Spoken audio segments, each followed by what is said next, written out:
नमस्कार मित्रों, आपका स्वागत है। आज आपके सामने एक ऐसी क्राइम स्टोरी लेकर आया हूं जिसने कई जिंदगियों को बर्बाद कर दिया। ये क्राइम स्टोरी आपको बताएगी कि कानून का किस प्रकार दुरुपयोग लोगों द्वारा किया जाता है। आजकल जो सबसे ज़्यादा आपराधिक घटनाएं बढ़ रही हैं वो देखा जाए तो महिलाओं के विरुद्ध अपराध की बढ़ोतरी बहुत ज़्यादा मात्रा में हुई है। 376, 354 पॉक्सो और फैमिली कोर्ट में इतने ज़्यादा केसेस पेंडिंग हैं कि लगता है कि महिलाओं के खिलाफ अत्याचार बहुत तेजी से बढ़े हैं। क्या ये ऐसा हो रहा है? क्या जिस प्रकार जो घटनाएं अखबारों में आ रही हैं, जो डाटा हमारे सामने आ रहा है, क्या इसी प्रकार घटनाएं हो रही हैं? क्या महिलाओं का जीना समाज में इतना मुश्किल हो गया है? क्या ये सारी घटनाएं सही है? कैसे एक घटना एक बड़ी घटना का रूप ले लेती है और कैसे वो कई जिंदगियों को अपने साथ समेट लेती है, ये क्राइम स्टोरी इस बात का एक एग्जाम्पल हो सकता है। अवैध संबंध आज की डेट में एक फैशन बन गया है। शादी से पहले लड़कियों को या लड़कों को लगता है कि बॉयफ्रेंड और गर्लफ्रेंड होना बहुत अच्छी चीज है, होने चाहिए, ऐसा उनको लगता है। पर यही संबंध अगर शादी के बाद होना शुरू हो जाए तो जीवन बर्बाद होने में समय नहीं लगता। एक नया नया वैवाहिक जोड़ा शादी के बाद शहर में रहने के लिए आ गया। शहर में रहने के दौरान उस महिला का एक अन्य व्यक्ति के साथ अवैध संबंध हो गया। वह व्यक्ति उसके पति का मित्र था और उसे घर पे आना जाना था। अब कभी ये नजदीकियां प्रेम संबंध में बदल गई, उसके पति को पता नहीं चला। कई दिनों बाद एक दिन जब पत्नी घर पर नहीं मिली तब पति को लगा कि क्या बात हो गई, पत्नी कहाँ चली गई। उसने उसके मायके फोन किया कि उसकी पत्नी नहीं मिल रही है, क्या वो मायके आई है। जहां जहां पर वो जान सकता था वहां वो हो सकती थी, वहां उसने पता किया, फोन कॉल किए, लोगों को भेजा, पर कहीं कोई जानकारी नहीं मिली उसकी पत्नी चली कहाँ गई। अब उसे इस बात का अंदाजा नहीं था कि वो उसके उस दोस्त के साथ जा सकती है जो कई महीने पहले उसे संपर्क तोड़ चुका है, उससे मिलना जुलना उसका बंद था। तो ऐसा कैसे हो सकता है कि वो उसके साथ चली जाए? ऐसा सोच भी नहीं सकता वो। उस पति के द्वारा जो तत्काल एक समझदारी भरा काम हो सकता था वो उसने किया। वो थाने में जाके उसने अपनी पत्नी की गुमशुदगी की रिपोर्ट दर्ज कराई।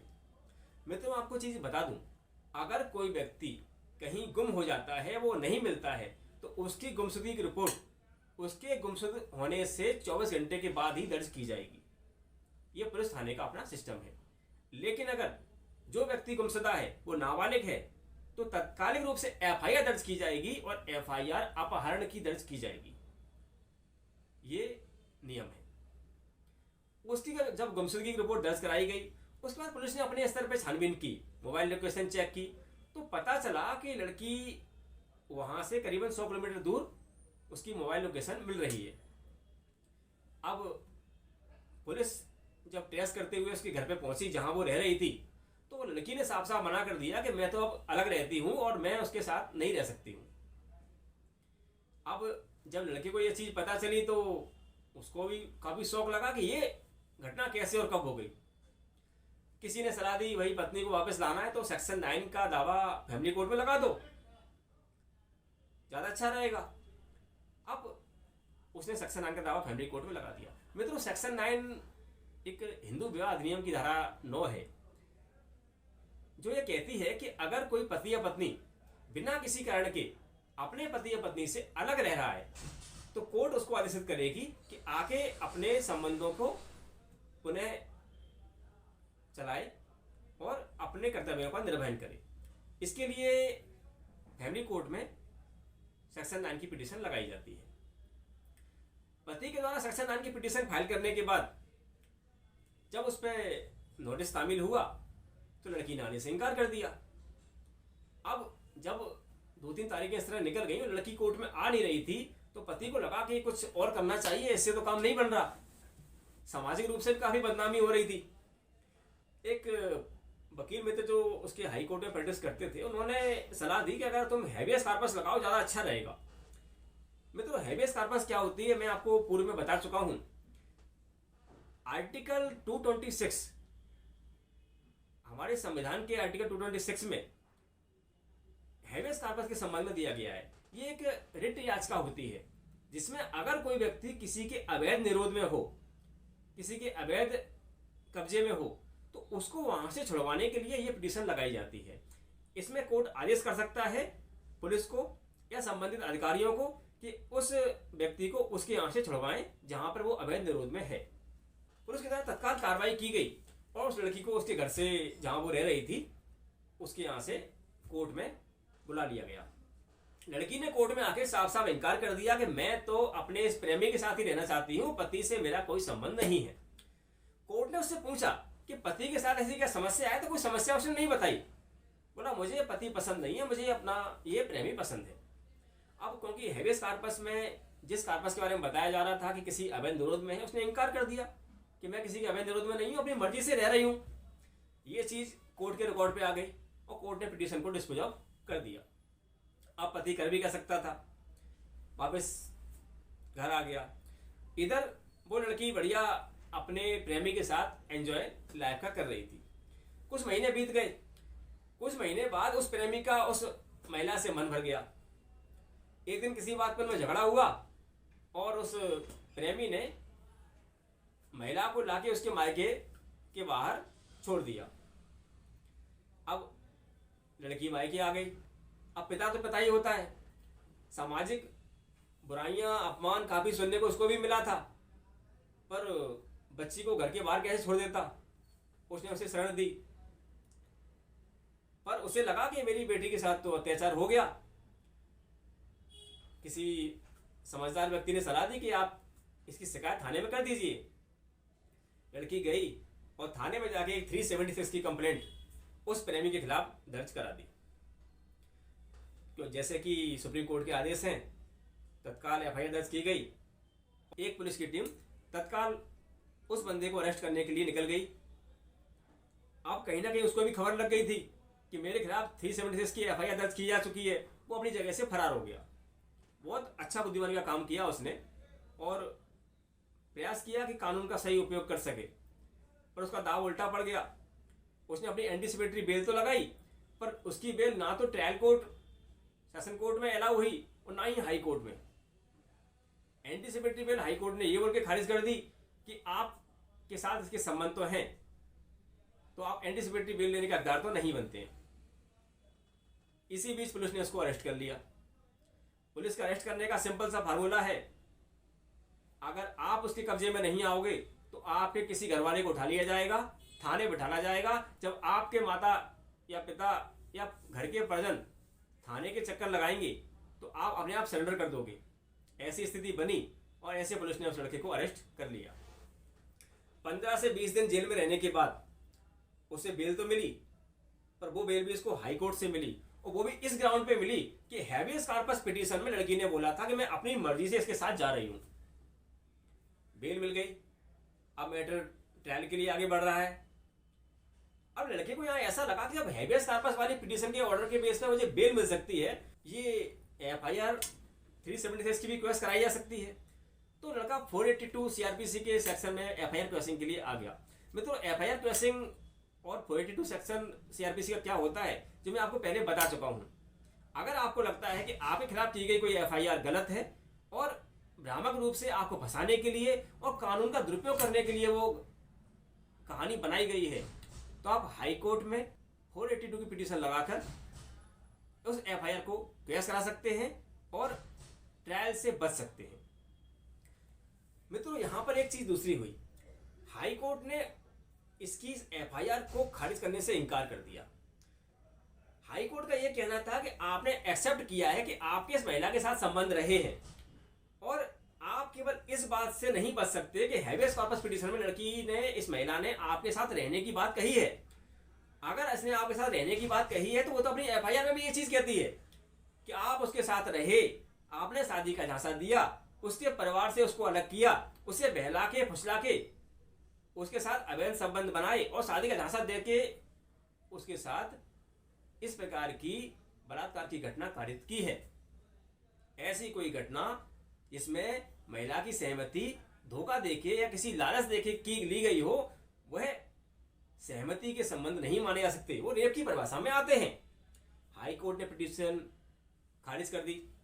अब लड़के के पास कोई ऑप्शन नहीं, अब उसे ट्रायल फेस करनी पड़ेगी। और हाई कोर्ट की ये फाइंडिंग 42 में कहीं ना कहीं उसको लग रहा था अब प्रॉब्लम क्रिएट होगी। अब उसको लगा कि ऐसी स्थिति में कंप्रोमाइज करना बेस्ट ऑप्शन हो सकता है। उसके वकील ने भी उसे ये सजेस्ट किया कि लड़की से कंप्रोमाइज कर लो, ज़्यादा फायदे में रहोगे। बहुत सी चीज़ें मेडिकली प्रूव हो रही हैं और कुछ डॉक्यूमेंट्री भी इस तरह के एविडेंस है कि आप इसमें फंसने वाले हो। लड़के ने कंप्रोमाइज के लिए बात चलाई। अब लड़की तो शादी पे अड़ी हुई थी, उसको लग रहा था मेरा घाटी टूट गया है और मैं इसके साथ रही उतने महीने तक, तो अब मैं शादी तो इससे करूंगी। तो लड़का शादी ना करने पे अड़ा हुआ था। फाइनली जब वो उसकी फैमिली मेंबर से बात की गई, लड़की के पिताजी से बात की गई, तो मैटर इस बात पे क्लोज हुआ कि एक अमाउंट देके कि इसमें कंप्रोमाइज कर लिया जाए। अच्छा खासा अमाउंट लड़के को देना पड़ा और उस अमाउंट पे लड़की ने कंप्रोमाइज करते हुए कोर्ट में अपने बयान से वो मुकर गई और सारी घटना को अपनी सहमति के साथ करना बताते हुए उस लड़के को बरी करवा दिया। लड़का बरी हो गया, एक अच्छा खासा अमाउंट उसने खर्च किया। पर यहां पर लड़की तो अभी भी अंधेरे में थी। पहला पति उसका छूट गया था और ये प्रेमी उसके साथ था नहीं। अब इसको लगा कि उसी पति के पास वापस जाना चाहिए। अब पति की जिंदगी में तो अंधेरा हो गया था। हैबियस कॉर्पस में उसने आने से मना कर दिया, तो उसने सेक्शन 9 विड्रॉ कर ली थी। किसी ने सलाह दी कि आप डाइवोर्स की पिटीशन फाइल करें, क्योंकि ऐसी स्थिति में कब तक आप अलग रहेंगे जो महिला किसी और के साथ रह रही है।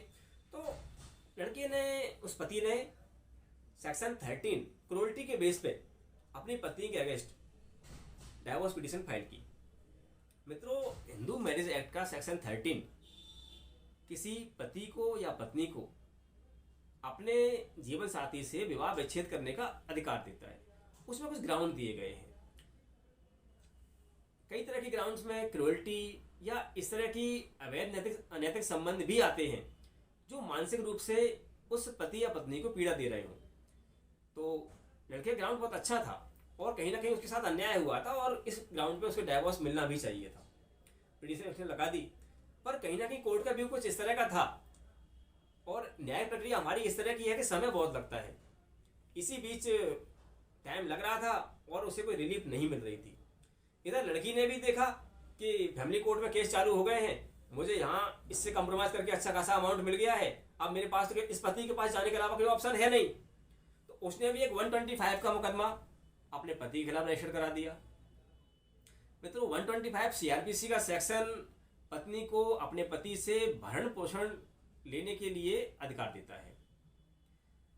इसमें पत्नी इंटरिम मेंटेनेंस भी मांग सकती है और पत्नी ने वही किया। मेंटेनेंस की एप्लीकेशन फैमिली कोर्ट में मूव करने के साथ इंटरिम एप्लीकेशन लगाई और पति से इंटरिम मेंटेनेंस लेना प्रारंभ कर दिया। इंटरिम मेंटेनेंस कोर्ट ने ऑर्डर कर दिया। कोर्ट को अपने रूल के हिसाब से चलना होता है। पक्षकार की जिंदगी में क्या घटनाएं हुई हैं वो आगे एविडेंस का विषय हो गई। ये चलते चलते अब उस पति को लगा कि ये मेरा केस चलेगा, कभी खत्म होगा कि नहीं होगा।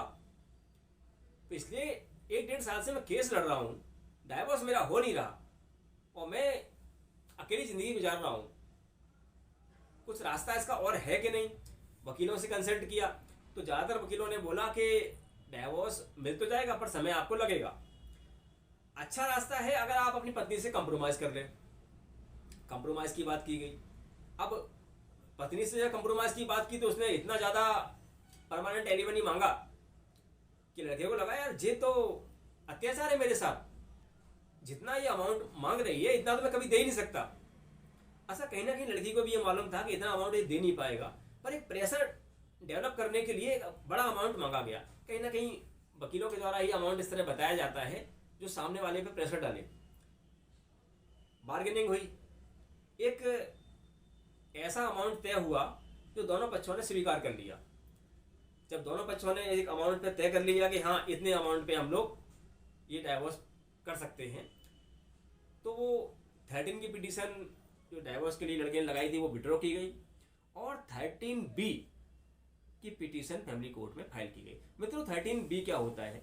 हिंदू मैरिज एक्ट का 13B ये कहता है कि अगर पति पत्नी दोनों आपसी सहमति से विवाह विच्छेद करना चाहते हैं और ऐसे ग्राउंड्स हैं जो विवाह विच्छेद करने के लिए अधिनियम में बताए गए हैं, तो फैमिली कोर्ट उनको विवाह विच्छेद करने की परमिशन दे देता है। कि शादी को 1 साल बीत गया हो और पति पत्नी कम से कम 1 वर्ष से अलग अलग रह रहे हों और उनके बीच वैवाहिक संबंध पूर्ण रूप से समाप्त हो गए हों और एक दूसरे के विरुद्ध कई तरह की क्रूरल्टी या अन्य प्रकरण इस संबंध में दर्ज कराए गए हों जो इतने मानसिक रूप से पीड़ित करने वाले हैं दोनों पक्षों को कि उनका अब साथ रहना संभव नहीं है। उस कंडीशन में 13B की पिटीशन लगाई जा सकती है। 13B की पिटीशन फाइल हुई, 6 महीने का टाइम लिमिट दिया गया। अब इतना सब कुछ होने के बाद फिर 6 महीने का टाइम पक्षकारों को मिलेगा, तो कहीं ना कहीं ये तो क्रूरल्टी और बढ़ गई। इस बात पे एक सुप्रीम कोर्ट का ऑर्डर है, मैं आपको नीचे लाइन में आपको जजमेंट का डिटेल दे रहा हूँ। इस ऑर्डर के बेस पे दोनों लोगों ने एक एप्लीकेशन मूव की और फैमिली कोर्ट से रिक्वेस्ट की कि हमारे इस केस में तत्काल हमें रिलीफ दी जाए, हमारा डाइवोर्स तत्काल रूप से स्वीकार कर लिया जाए। सुप्रीम कोर्ट का ऐसा ऑर्डर है। उस ऑर्डर को मानते हुए फैमिली कोर्ट ने उनका डाइवोर्स क्लियर किया और उन्हें डाइवोर्स की डिग्री प्रदान कर दी। मित्रों आपको क्या लगता है इस प्रकरण में कौन ज़्यादा फायदे में रहा, कौन ज़्यादा नुकसान में रहा? आपके या आपके किसी मित्र के जीवन में ऐसा कुछ घटित हो रहा है तो आप मुझे कमेंट बॉक्स में बताइए। और अगर आप किसी ऐसे संकट में फंस गए हैं और आपको कोई रास्ता नज़र नहीं आ रहा, तब भी आप मुझसे संपर्क कर सकते हैं। मुझसे जो भी आपकी हेल्प बनेगी वो मैं करने का प्रयास करूंगा। मिलते हैं फिर किसी नई क्राइम स्टोरी के साथ, कुछ नई कानूनी जानकारियों के साथ जो आपका ज्ञानवर्धन करें और आपको किसी संकट में फंसने से बचाएं। मिलते हैं। नमस्कार। जय हिंद।